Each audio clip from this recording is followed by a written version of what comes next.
Welcome to Cars Yeah, show number 316. There's probably no greater way to screw up a good hobby than to try to earn a living from it. This is Cars Yeah, where you'll enjoy interviews with inspiring automotive enthusiasts. Mark Green is here to provide you with a fuel injection of automotive inspiration. So get in, sit down, buckle up, and get ready for a wild ride here on Cars Yeah.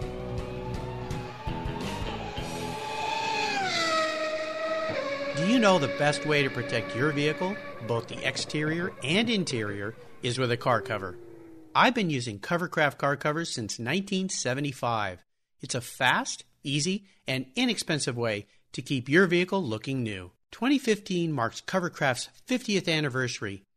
They've manufactured premium quality exterior and interior covers here in the United States with a reputation for durability and design. They're the world's largest manufacturer of custom patterned vehicle covers that are crafted to fit, with over 80,000 patterns and growing. You can choose from dozens of fabric options and accessories, all designed and carefully sewn for your special vehicle. Made in the USA, Covercraft is the right choice. I've protected my special rides with their covers for over 40 years, and you should too. Learn more today at covercraft.com. Hello, automotive enthusiasts. I'm revved up and so excited today to introduce a very special guest, Casey Annis. Casey, are you buckled up and ready for a fun ride? Absolutely. Looking forward to it. All right. Great to have you here. Casey Annis is the publisher and editor of Parabolica Publishing, where they produce Vintage Racecar, Vintage Roadcar magazine, the Petersen Museum Finish Line and Petersen Quarterly, Alfa Owner, and the Oily Rag magazines. He founded Parabolica Publishing in 1997 after a career in biology, anatomy, and neurobiology. Along with his passion for automobiles, Casey is a long-distance open-ocean paddleboard racer who's competed in the 32-mile Catalina to Manhattan Beach race and the 32-mile Molokai to Oahu race. That's very cool. Casey, I've told our listeners just a little bit about you. Would you take a moment and share a little bit more about your business and your passion for automobiles?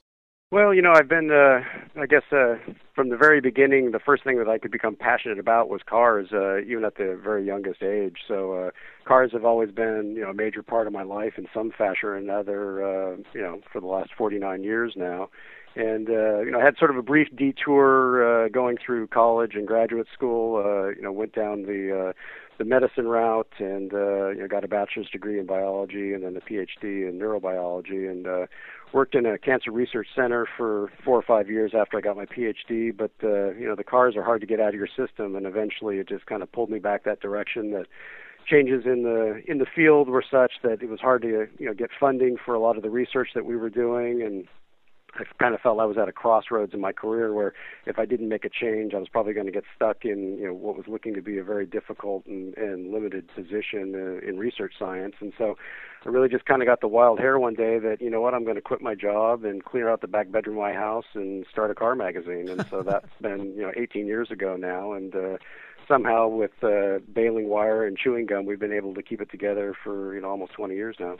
Wow. Well, this is why I wanted to have you on Cars Yeah, because I've read your magazine for years. I love what you're doing. I'm a avid car buff, of course. I used to race vintage cars. So what's really cool here is you fit the profile of the Cars Yeah guest perfectly, and that is a person who loves cars and figured out how to wrap that into their vocation, and to have a start in the sciences like you did and make this huge leap is really, really interesting.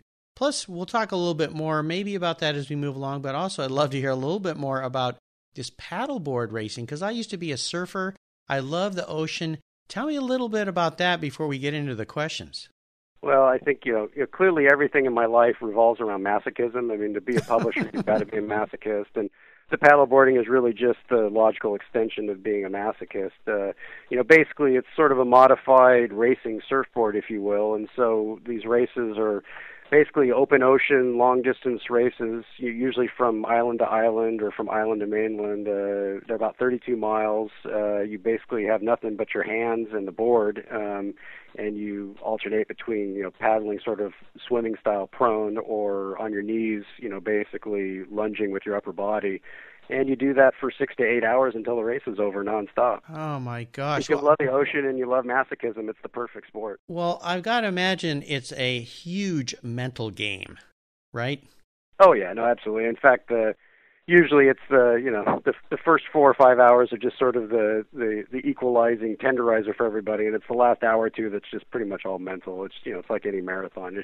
It's pushing through those mental barriers. But it's a real nice counterbalance to sort of my work life, and that you really can't think about anything else when you're out on the water. When you're doing that, it's a total focus kind of thing. So it's it's almost sort of an alternate life to my day-to-day business car life, and then I've got this sort of ocean life on the side as well. And the two don't necessarily intersect that much. So it's sort of a relief from one to the other. Absolutely. Well, I find it really, really interesting, the perseverance and tenacity that it must take, not only the physical training, of course, as well, but that mental training. And remember my days as a surfer, I just loved being out floating in the water, being with the ocean, in the ocean. So there's that aspect as well, but you're working your tail off. So very, very cool. I love that. Well, as we continue on our journey, I always like to start by asking my guests for a success quote. It's a great way to get the inspirational tires turning here on Cars Yeah. So Casey, take the wheel. Well, I don't know if I necessarily qualified as a success quote or not, but you did mention looking for sort of a mantra or something like that. I mean, right. You referenced the fact that it's sort of tenacity, which I think ultimately it's probably stubbornness or tenacity is kind of what's gotten me through life. But I think if there's sort of a piece of advice or success information that someone gave me early on that I've certainly taken to heart, it's the fact that there's probably no greater way to screw up a good hobby than to try to earn a living from it. So, aside from that, all kidding aside, really it's just been a question of, I think just, sticking with what you believe in and what you're passionate about. And that's been something that's kind of carried me through, everything I've done in my life. And, ultimately, I believe that pays dividends if you stay true to, what you think is a quality product or a quality pursuit, and you stick with it. Well, I've always said, at least if you're suffering through the challenging times, if you're doing what you like or you're around what you like, it makes that suffering a little bit easier. Yeah, and really that's kind of at the root of why I transitioned from research science to the automotive, to the publishing side of things. When I got my PhD, there was a real change in governmental funding of medical research from the time I went into graduate school, from the time I got out. And when I went into graduate school, the notion was that you got out, you did a 2-year postdoctoral research position, you got a faculty tenure track position at a university, and that was the balance of your career would be spent at a university. But when I got out of PhD program and started looking for work, at that point in time, the government was only funding 19% of all academic research grants submitted in the country. And so as a result, the other, 70-some to 80% of the researchers were basically beating the streets looking for money to support their science. And the notion of tenure really just disappeared. And so what ended up happening was that, I ended up working at the City of Hope Medical Center, which is a national cancer research center here in Southern California. And I worked for underneath the chairman of the neurology department there. And, all he did all day long was chase money, write research grants and chase money. And that really wasn't what I was passionate about. I was passionate about doing the actual experimentation and the research itself. And so it became obvious to me that if I continued in that career, that was going to be my future. Was basically I was just going to be writing research grants for other younger scientists to be basically doing the work. And, the hours were atrocious. You work, nonstop, day and night.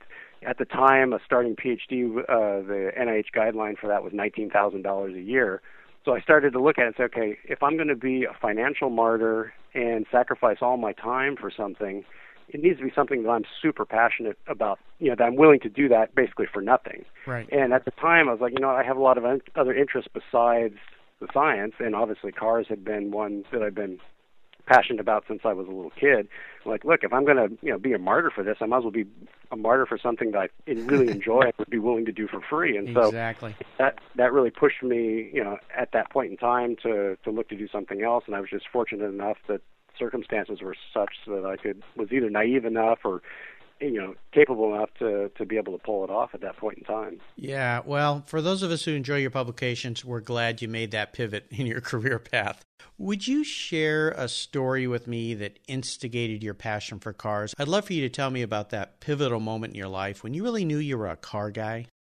Well, there's probably a couple of times that sort of solidified that, but certainly the earliest was back in 1975. I was 9 at the time, and my father took me to the inaugural Long Beach Grand Prix, which was a Formula 5000 race, run in the streets of Long Beach. And I think it was just really sort of a father-son lark. I mean, my dad was interested in cars and, mildly interested in racing. He'd occasionally go to Riverside or, some of that with friends. But he took me down to Long Beach for this new race that they were going to run through the streets. And, something about that just completely gripped me. I mean, like I said, that was the first time, in my young life where I really felt passionate about something, and came home from that event and started drawing cars and reading cars and getting magazines and books and that kind of thing. And so if I was ever infected with the virus, I'm sure that was the first inoculation, was that inaugural Long Beach Grand Prix.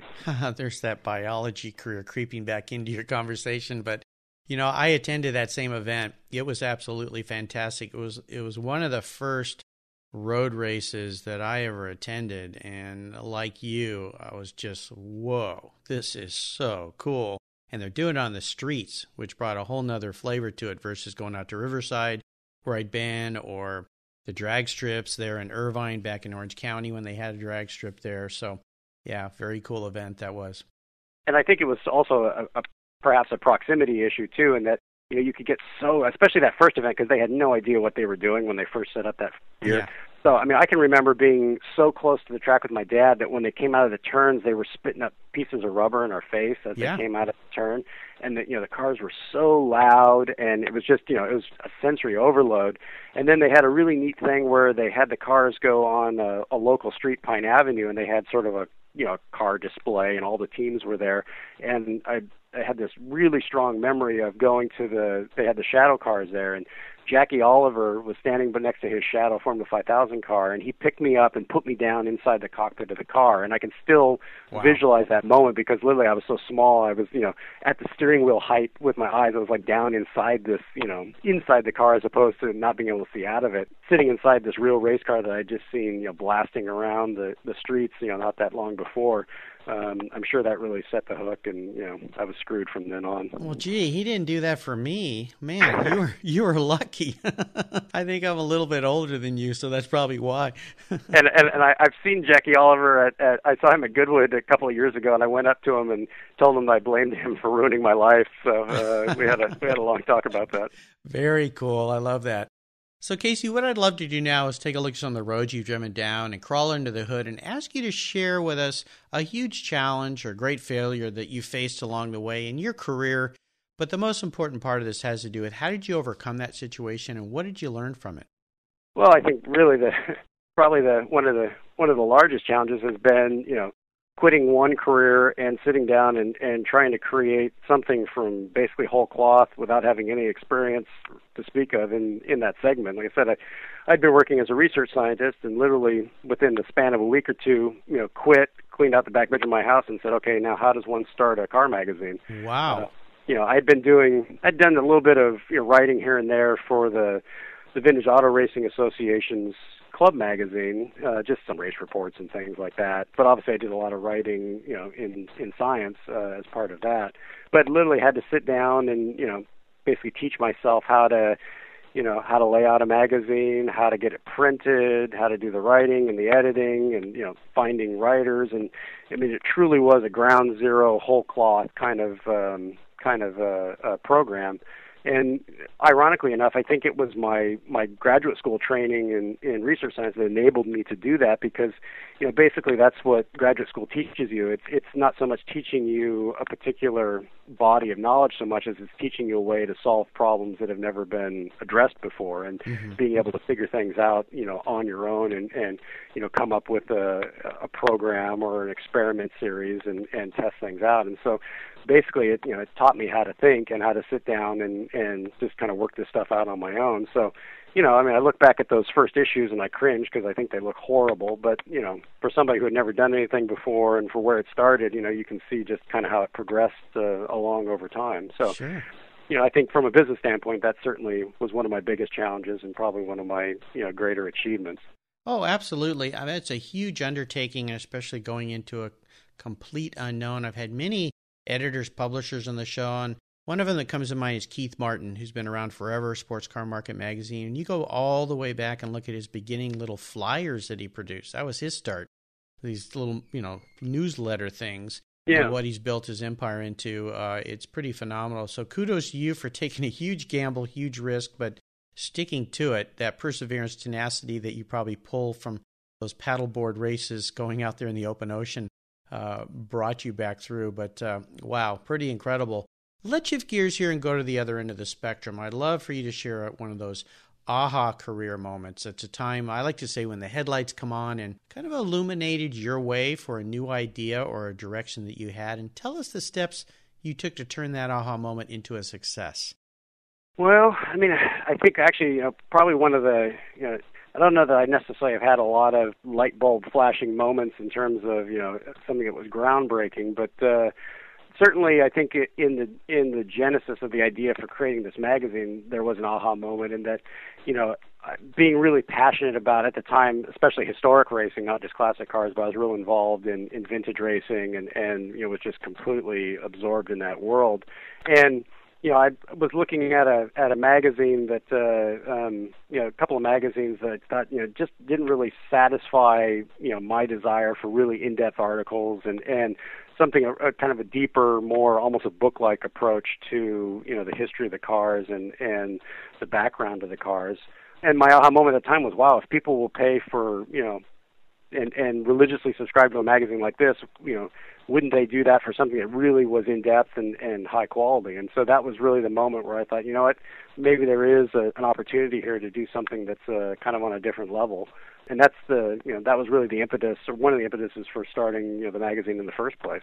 Was Awesome. Really my own desire to have, sort of a more in-depth, something that really satisfied my, intellectual curiosity for the cars and their history. Sure. What comes to mind is that great quote by Dr. Ferry Porsche, where he said, I couldn't find a sports car I really liked, so I invented it. Whether it was Porsche or Lamborghini, Ferruccio Lamborghini was the same way. He didn't, he created his own car because he was pissed off at Enzo because he wouldn't do the things that he wanted him to do on his cars. So yeah. Oftentimes that's the seed of a lot of new products and new ideas. Yeah, great. And that's a great story too. I love that one as well.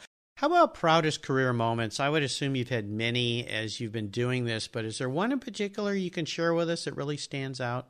To some degree, I tend to be my own worst critic, so I don't necessarily, I'm always looking, we need to be doing this or doing that. It's not that I necessarily take a lot of, pride in specific moments, but I think I do in the fact that, the magazine world, especially this segment, this niche segment of the magazine world with classic cars in particular, probably has the shortest life expectancy of any business on the planet. I mean, so few magazines make it through the first year, nevertheless, for 5 years or 6 years. And I think just, by sheer virtue of the fact that we've been around for almost 20 years now, in the magazine world, it's like dog years. I mean, in the magazine world, that's like a lifetime. That's like being 150 years old in the magazine world. So right.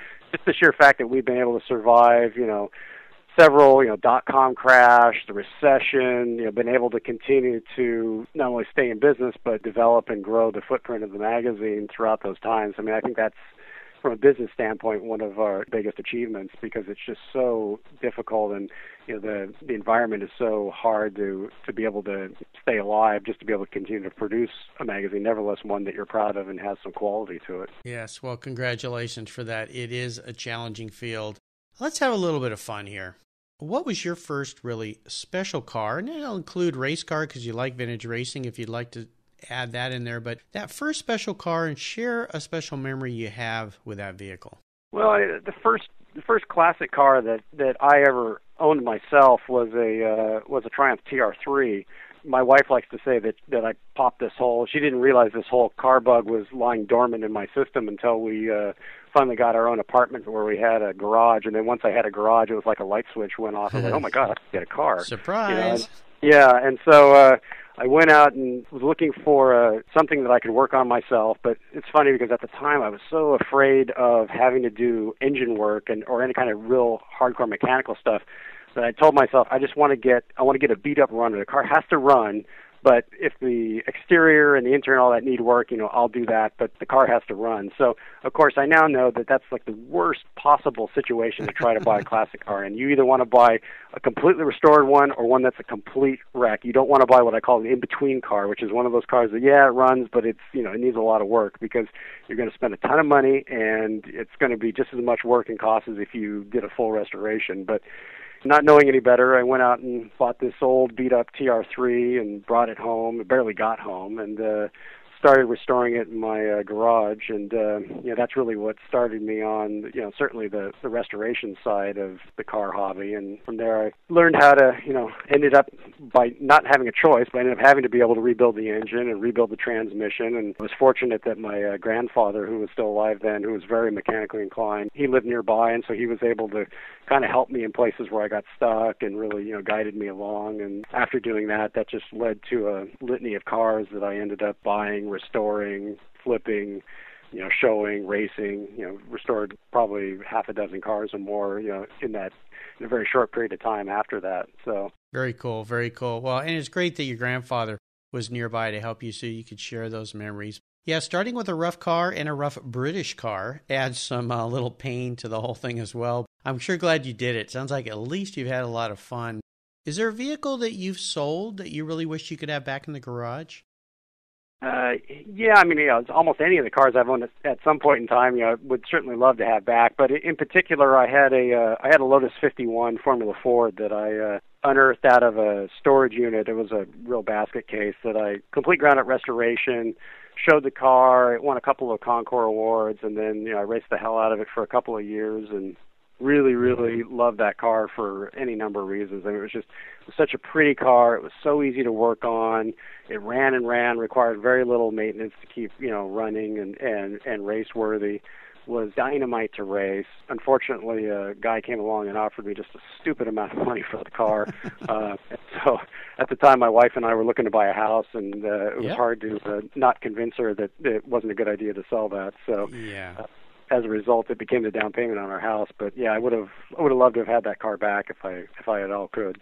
Yep, I understand. We've all had those situations. I raced a Lotus 18 for 10 years or so in the vintage racing circuits, and but the 51, cooler car for sure, faster car, more fun, I think. Very nice. How about current projects? Is there something you're working on right now that really has you excited and fired up?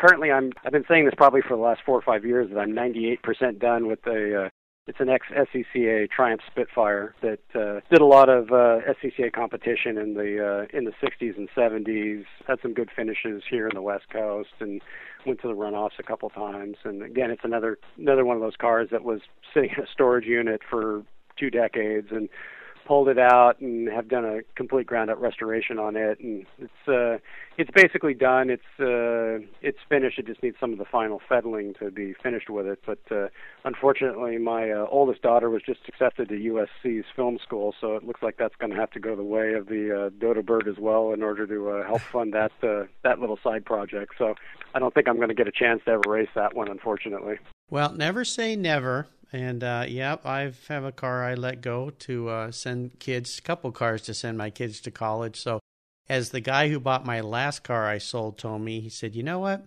You only have one chance to get your child to a school they really want to go to. You'll always have a chance for another car later on. So he left those words of hope in my mind, and I'll leave those words. As he took your car away. Yeah, as he drove my car away. Yeah.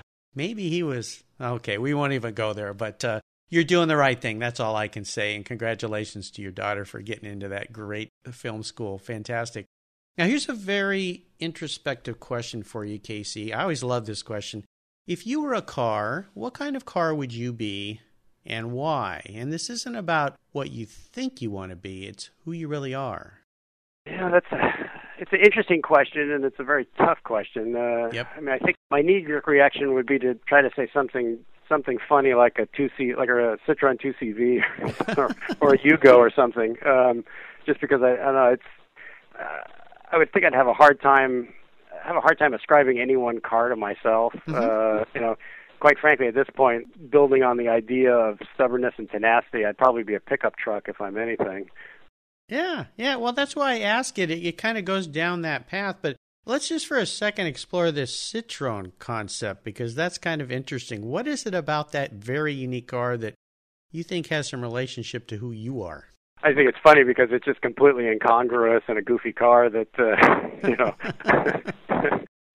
not so much that I would necessarily associate with me, but it's one of those awkward questions when you're looking at introspective at yourself that I'm more inclined to deflect that with humor, and so that's the most humorous car I think I could come up with on short notice. Maybe a Citroen pickup truck. How about that? There you go. I'll tell you, the guest that introduced that's Harold Cleworth, who's an automotive artist, and he lives up in Venice. Very eclectic, unique guy, and he's the one that gave me the idea for that question, and he combined two cars as well into his answer. I think the front end was some kind of a British car because he's from England, and the back was a Cadillac Biarritz because he came to America to create his career around painting. So that's okay. You could be a Citroen pickup. I'm not sure did they ever make Citroen pickups? I'm not sure. I think they call it the Meta. I think they did have.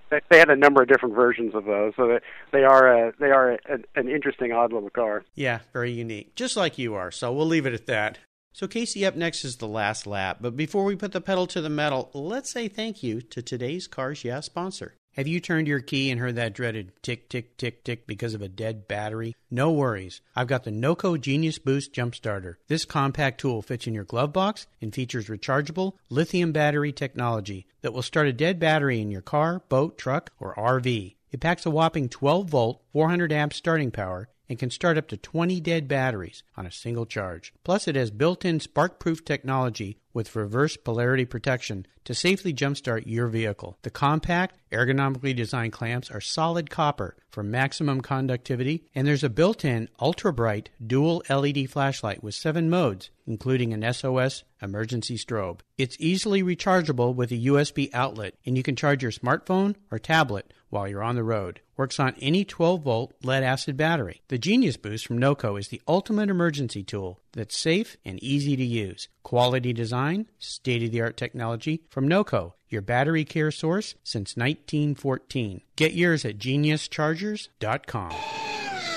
Okay, Casey, we're back and we're entering the last lap. You like to race. You know what this means. The white flag is out, and it's time to put our foot into it. And I'm going to fire off a series of questions and ask you to give our listeners some really quick blips of the throttle answers. So you ready? Sure. What's the best automotive advice you've ever received? Probably to buy the best car you can possibly afford. Yes. Kind of coming back to what we were talking about in terms of restorations. That if you're buying the highest quality restored car that you can afford, you're probably going to be better off in the long run. Yes, I've heard that from many guests, and I had the consummate car guy Bruce Meyer on this show months ago, and he had a great saying about that. He said, "Buy the best car you can and cry only once." So I thought that was a great answer. Could you share one of your personal habits that you believe has contributed to your success over the years? I think again, it's just sort of, you can call it stick-to-itness or tenacity, or just I think remaining committed to what you believe in and what you're passionate about. Yes, absolutely, and I think it ties so nicely back into these long mileage paddleboard races that you do in the open ocean. It requires that tenacity, that stick-to-itness. I always like that word. That was a great one. How about resources? Is there one automotive-related resource you think our listeners would really enjoy? Well, other than our own magazine. Of course. I don't know. I mean, it's the hobby is so huge and spread over, it's such a global thing, and there's so many different little niche suppliers and resources and things. I mean, it's hard to come up with any particular one that rises above any others. It really just depends on what area somebody's in and what their particular interests are. It's just so, that's the beauty of it, is that it is so broad, and there are so many resources to be able to draw upon, but it'd be hard to come up with any single one that rises above any others, unless you're talking about. We'll leave your publication as the main one, and that's certainly fine. Certainly want to promote that. Is there one book in particular? Another difficult question, I know, especially if you're a reader, but one book you could recommend to our listeners you think they would enjoy reading? Wow, that's a tough one for me in that I have, amongst other things, I have a little book problem. We have over 1,000 titles here at the office of automotive books, automotive history. Well, maybe something that recently that you've read. My assistant's constantly complaining about the fact that she has all these books she has to catalog, time in and time again. And the problem is that I have such really. For someone who's very focused, I have very unfocused interests in that, I love so many different types of cars, and as a result, I've got so many different types of books, and they're all so interesting. It's really hard to pick, any given one that, rises above any other ones. I mean, I can say just because I'm standing here staring at it right now that, if you're not familiar with him, Willem Oosthoek has done a number of books on sports car racing, in the South and on the Eastern Coast that are really, really interesting books, that really delve down deeply into a fairly obscure piece of American racing history, but there's a lot of really interesting stories and really interesting information there that is not commonly known. So. Sure. Certainly, that would be one series that just because I can see it right here in the bookshelf I'm standing next to, that I could certainly recommend to people. Well, listeners, I'll remind you can find all these great resources at carsyeah.com/Casey Annis. Casey's last name is spelled Annis, and we do have a guest recommended book section at Cars Yeah, and Casey's book will be posted up there as well with the author and links to where you can go buy that. All right, well, Casey, we're up to the checkered flag, and this last question can be a real doozy. If you could only have one collector car, and I'll include collector race car since you love to race, in your garage, but you can't sell it to buy a bunch of other cars with, so picking the GTO and then selling it and buying 20 race cars is out of the picture. But money's no object. I will buy you a GTO if that's the car you want. What would that one vehicle be and why? This is a cruelly ironic question because this is the same question I ask all the interviewees that I do for our magazine, Vintage Roadcar. Coming right back at you. Yeah, that we end all with. So I guess it's sort of karma or fair turnaround that it comes back on me. Yeah. And I realize, unfortunately, how difficult that question is. And as I was saying earlier, I so serially fall in love with different cars that's always a moving target. And usually when people ask me, I try to break it down. And it depends. Are we talking about a race car? Are we talking about a road car? Is it a pre-war, post-war? I might have favorites in all those categories. Mm-hmm. I suppose at this point in time, if I really had to pick and choose just one, I think probably one of the custom-bodied Alfa Romeo 8Cs.